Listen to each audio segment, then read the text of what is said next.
NASA has collected samples from an asteroid and brought them back to Earth. And now when they opened those samples, something happened that no one expected, and NASA scientists are absolutely baffled. Be sure to stay tuned to the end to see the original footage of what the scientists brought back from this asteroid, and if you like it, I'm galactically happy to get a thumbs up and a comment, because that's how we get the algorithm to show this video to even more people. Thanks guys, and welcome back.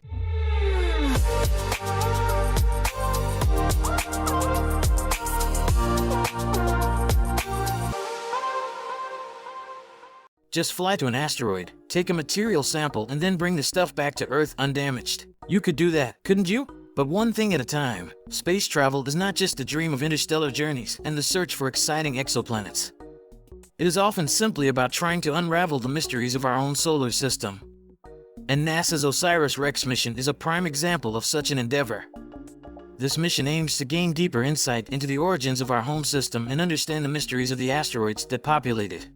Asteroids are witnesses from the early days of the solar system, billions of years ago, when the planets were just forming from a protoplanetary accretion disk. And when we study them, we learn more about the formation of the planets and especially about the birth of our own Earth. A bit like when you talk to your great-grandfather and he spends hours telling you stories from before the 30 Years' War. We can't bust heads like we used to, but we have our ways. Oh, you got it. One trick is to tell them stories that don't go anywhere. But getting a granddad asteroid to talk is pretty tricky. That's where NASA comes in with its OSIRIS-REx project. The name OSIRIS-REx stands for Origins, Spectral Interpretation, Resource Identification, Security, Regolith Explorer. Launched in 2016, the probe was programmed to reach and study the asteroid Bennu and then bring samples back to Earth. NASA didn't choose Bennu at random. They picked the most interesting granddad in the retirement home, so to speak. Okay, I think I've overused this comparison. Here you can see a picture of Bennu taken by OSIRIS-REx in 2018. A complete revolution was recorded here from a distance of about 80 kilometers.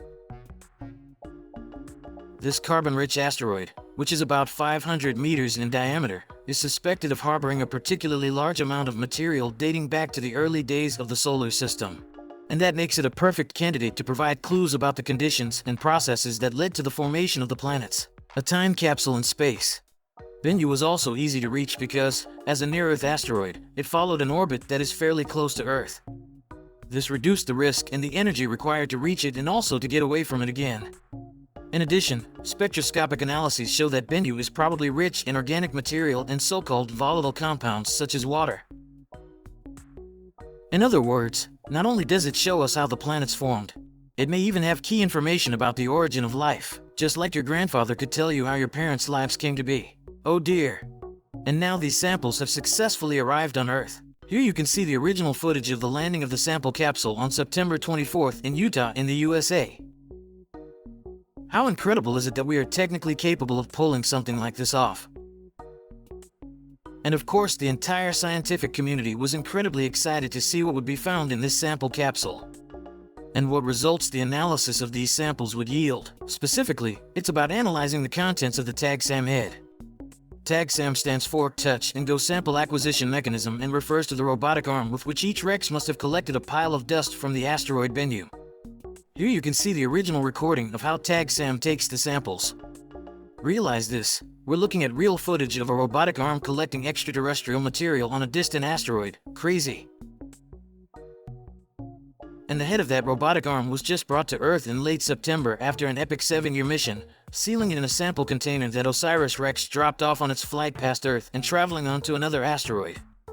Here's the original footage of the sample capsule being dropped towards Earth.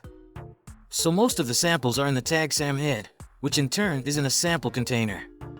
This is important and explains why the NASA researchers were so puzzled when they opened the sample container. Before the head was stowed in the container 3 years ago, after the samples were collected, scientists saw a few dust particles escaping. It was assumed that there would be some asteroid dust not only in the TAG-SAM head, but also in the sample container. A bit like when you buy a packet of cocoa powder and realize after shopping that it wasn't completely closed and your bag is now full of this chocolatey stuff.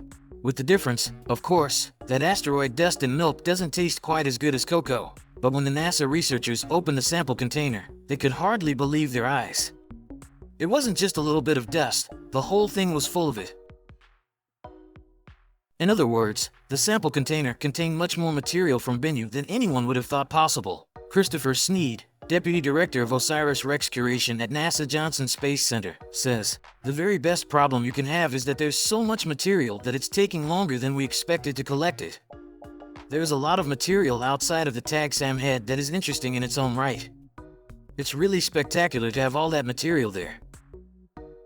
So in absolutely delightful news, we have more of the mysterious material that could hold the answers to questions about the origin of planets and life.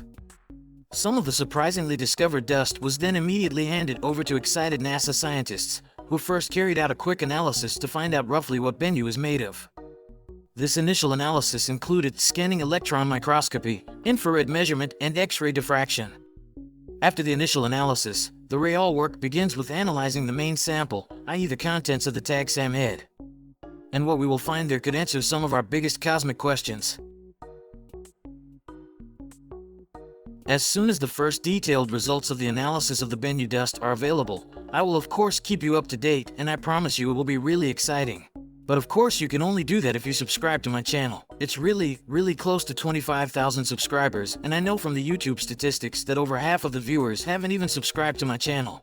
It's absolutely free, helps me immensely, and you won't miss any more galactic videos. So everyone, press the subscribe button. Let's leave our solar system for a moment, because scientists have not only found something incredible on the asteroid Bennu, but also in deep space, the largest structure in the cosmos. You may have heard of Lanakeia, our great super galaxy cluster full of millions of galaxies, in which we are also located and which runs through the cosmos like the neural pathway of a brain. The structure that we have now discovered is much bigger, and there are incredible original visualizations of it in the video shown. Have a look if you want to feel really small. And if you want to support my work and be as well dressed as I am in the videos, check out the Astro Shop. Otherwise, I'd say see you in the next video. Take care, guys.